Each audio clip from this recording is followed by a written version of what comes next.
पड़ा है। तो हम लोग की ओर से रुक्मिणी माता ये पत्र का माध्यम बना के भगवान से प्रार्थना करती है।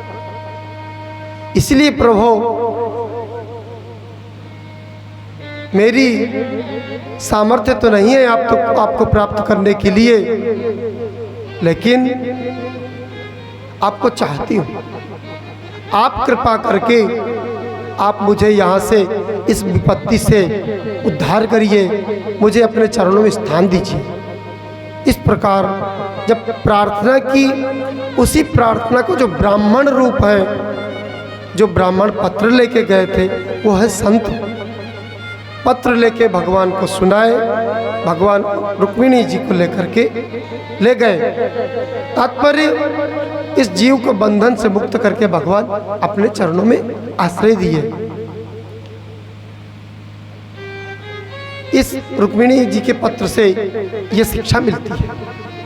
आगे जब रुक्मिणी जी का हरण भगवान करके ले गए, जितने शिशुपाल जरासंध के बसवर्ती राजा लोग थे, सब पूरी तैयारी से आए थे कि हो सकता है युद्ध होगा। जब उनको पता लग गया कि द्वारकाधीश जी आए हैं, तब तो वो लोग सतर्क हो गए। लेकिन भगवती रुक्मिणी जी ने देखा कि भगवान के कार्य में हम भी सहायता करें। भगवती रुक्मिणी की रूप राशि दर्शन करके जो उद्यतायुध राजागण थे, सब हाथी घोड़ा से नीचे गिर पड़े मूर्छित होकर। और जब भगवान रुक्मिणी जी को पानी उनके हस्त पकड़ करके रथ पे बैठा लिए, कहीं ये ना हो कि चोरी करके ले गए। भगवान अपने पांचजन्य शंख का निनाद किए, उद्घोष किए। तब जो है, जो मूर्छित पड़े राजा लोग थे, हाथी घोड़ा के नीचे पड़े, सबने अपना ढूंढा धनुष बाण कहाँ पड़ा है, उठा के कह रहे धिक्कार है हम लोगों के, और उसको धिक्कार है, बार बार धिक्कार। देखो हम लोग के सामने ही ऐसी घटना घट गई। सब अपने अपने अस्त्र शस्त्र लेकर के भगवान का पीछा किए और भगवान को जाकर के वहाँ ललकार रहे। क्या कह रहे, खड़ा रहा खड़ा रहा, कहाँ जा रहा है? भगवान कहे हम तो खड़े ही हैं, आओ। सब अपने अस्त्र शस्त्र संभाले।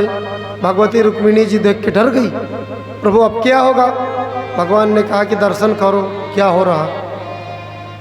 ये क्षत्रियों के लिए एक मामूली बात है, उनके लिए युद्ध आदि तो उनका गौरव है, उनका भूषण है, वो घबराते नहीं हैं। अपना जैसे ही सारंग धनुष संभाले, क्षण में युद्ध होने लगा। उसी बीच में बलराम जी महाराज पहुंच गए, चतुरंगिनी सेना लेकर के आगे मोर्चा संभाले। खूब घमासान युद्ध हुआ। कुछ ही समय में सारे राजाओं को धराशायी कर दिए और उनके रथ, अश्व, हाथी जो थे, सब कट कट के युद्धभूमि सब धराशायी हो गए। इसके बाद भगवान आगे बढ़े। जरासंध आदि जानते थे, इधर दूल्हा बने शिशुपाल ब्याह मंडप पे बैठे हैं तैयारी में। सुने कि जिन राजकुमारी के साथ हमारा विवाह होना था वो तो गई, तो बेचारा दूल्हा बैठ के वहीं मंडप में रोने शुरू कर दिए। रोने लग गए कि अब मैं क्या करूं। चेदी देश में मैं अपना कौन सा मुंह लेके जाऊंगा, जब मेरी हमारे परिवार के भाभी लोग पूछेंगी कहो राजकुमार जी दुल्हन कहाँ छोड़ा है, तो कौन सा मुंह लेके जाऊंगा। खूब रोने लग गया ब्याह मंडप पे बैठ के। तो जरासंध आदि आए और बोले कि मित्र ये तो मामूली बात है, ब्याह के लिए इतना रोने की आवश्यकता नहीं है, आगे हम विवाह करा देंगे, राजकुमारियों की कमी थोड़ी ही है। तुम्हारे लिए तो ये पहली घटना है, मेरी बात सुन तो मैं बताऊं। बोले तुम भी बता दो भाई। बोले तुम्हारी तो एक बार की घटना है, मेरी तो 17 बार की घटना है। तुमसे ज़्यादा मार खाया तो मैं ही हूँ, इसलिए तुम्हारे तो रथ हाथी घोड़ा सब है, मैं 17 बार पैदल गया, मेरे साथ तो कोई भी नहीं था, इसलिए तुमको खेद करने की आवश्यकता नहीं है, तुम्हारा विवाह दूसरा करा देंगे। मन में द्वेष रख के शिशुपाल वापस चला गया। अन्य राजा लोग थोड़ी देर प्रतीक्षा किए। रुक्मिणी जी का जो बड़ा भाई था रुक्मी, वो महाअमरसी था, अत्यंत क्रोधी। उसने जैसे सुना कि मेरे बहन को द्वारकाधीश श्री कृष्ण हरण करके ले गए, तो बड़ा क्रोध से तमतमा उठा और गरज के बोला सभी राजाओं के मध्य में कि हे राजा लोग, मेरी प्रतिज्ञा सब लोग ध्यान दे के सुने। मैं रुक्मी पुंडरपुर का युवराज प्रतिज्ञा कर रहा हूँ कि उस आतताई कृष्ण का वध करके मैं अपनी बहन रुक्मिणी को वापस ले आऊँगा। यदि ऐसा न कर सका तो मैं कुंडिनपुर में प्रवेश ही नहीं करूँगा। सबके मन में थोड़ा भरोसा आया कि हो सकता है शायद इसके पुरुषार्थ में कुछ दम हो। एक अक्षौहिणी सेना लेकर के दौड़ पड़ा, पीछे से चिल्लाता हुआ, ठहर ठहर, कहाँ जा रहा है? मेरी बहन को छोड़ दे, नहीं जीता नहीं जा सकता। भगवान ने कहा ठहरे ही है, आओ ना। आए, वो तुरंत धनुष बाण चढ़ा करके भगवान पे प्रहार करना शुरू कर दिया। भगवान ने एक क्षण में उसका धनुष बाण सब काट दिए और उसका ध्वजा काट दिए, उसके रथ के घोड़े सारथी सबको खत्म कर दिए, विरथ कर दिए। तो तुरंत ढाल तलवार लेकर के कूद पड़ा भगवान को मारने के लिए। भगवान ने उसकी तलवार भी काट दी, फिर भी दौड़ा। भगवान तुरंत तीखी तलवार लेकर के रथ से कूद करके ज्यों ही उसका सिर उच्छेद करने जा रहे थे, उसी समय रुक्मिणी जी भय से विह्वल होकर के भगवान के चरणों को पकड़ ली। बोली, प्रभु आप इनको न मारे, कैसे भी है तो मेरा भाई ही। आपसे भले ही बैर रख रहा हो, लेकिन आपका तो साला ही लगता है। भगवान ने कहा जब साला है तो फिर हमारा अधिकार भी तो होता है।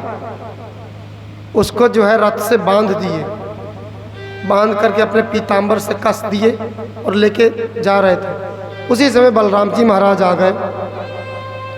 उन्होंने कहा, कृष्ण ये तुम अच्छा नहीं कर रहे, अभी नई नई रिश्तेदारी भई है और इस प्रकार व्यवहार करना नहीं है। और क्या भगवान ने क्या किया था, एक तरफ का मूछ काट दिए और आधे बाल तलवार से उतार दिए। आधी मूछ आधे बाल लिए रथ में बंधे।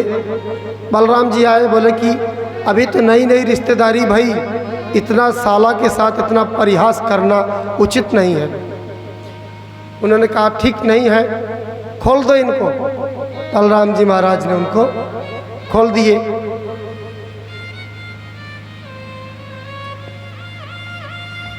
रुक्मी को खोल दिए। रुक्मिणी जी उनसे प्रार्थना की और बलराम जी ने समझाया, हे देवी रुक्मिणी, विधाता ने क्षत्रियों का ऐसे ही धर्म बनाया है, उनको मार काट तो साथ साथ करना ही पड़ता है, इसलिए इसमें आपको कोई खेद करने की आवश्यकता नहीं है। भगवान ने दोनों पक्ष को समझाया, एक प्रकार से रुक्मिणी जी को भी बुरा न लगे और अपना पक्ष भी उसके लिए श्री कृष्ण को भी बुरा न लगे, समझा करके। लेकिन कुंडिनपुर में उसने रुक्मी जो है कुंडिनपुर में प्रवेश किया ही नहीं। वहीं पेड़ के नीचे बैठ गया। अन्य राजा लोग आए, बोले मित्र चलो कुंडिनपुर। बोले क्या मैंने प्रतिज्ञा किया है कुंडिनपुर में मैं प्रवेश नहीं करूंगा। तब फिर उसके लिए वहाँ नगर बसाया गया, उसका नाम हुआ भोजकट नगरी।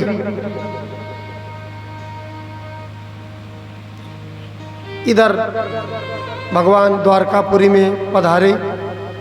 द्वारकापुरी में घर घर मंगल हो रहा है, सुंदर गीत गा रही हैं अंगनाएं। द्वारकापुरी को अद्भुत रीति से सजाया गया।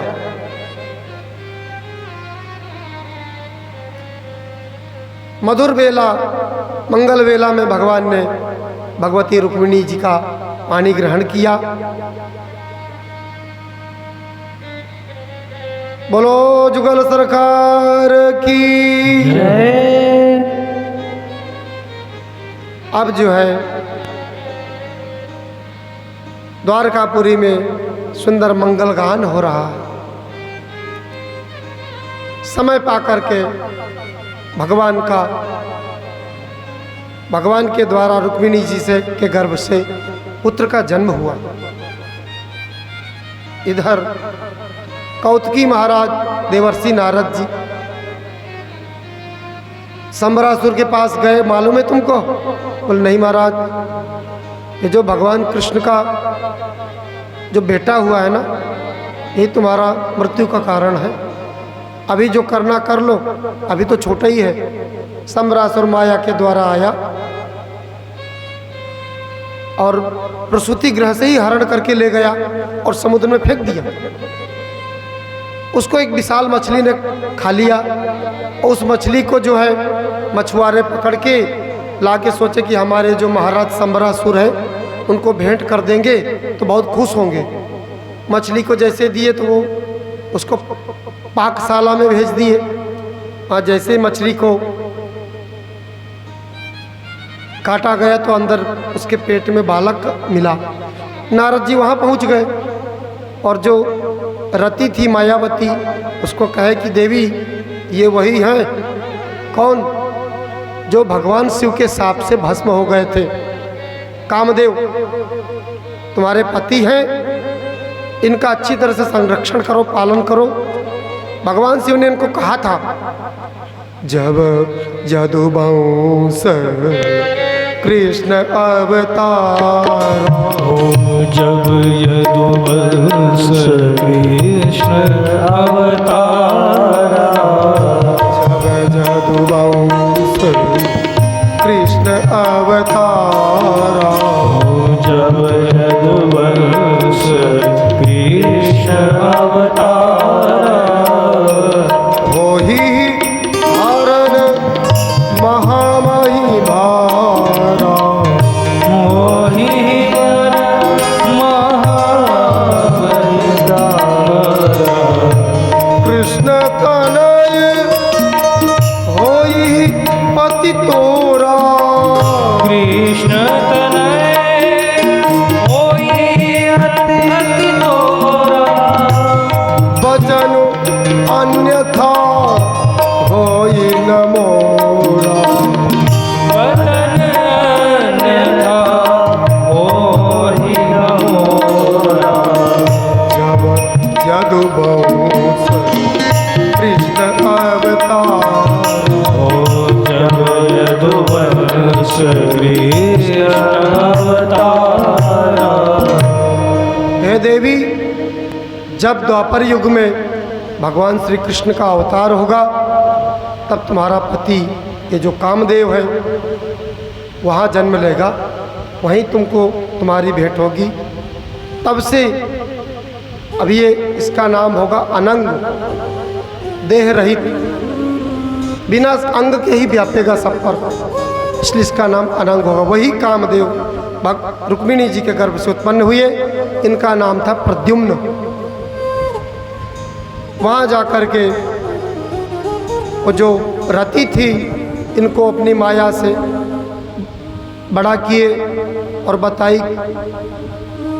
कि ये संबरासुर ही आपको हरण करके लाया है आप इस अनेक विद्याओं का ज्ञान करा दी, आप इस दुष्ट का वध कर दो।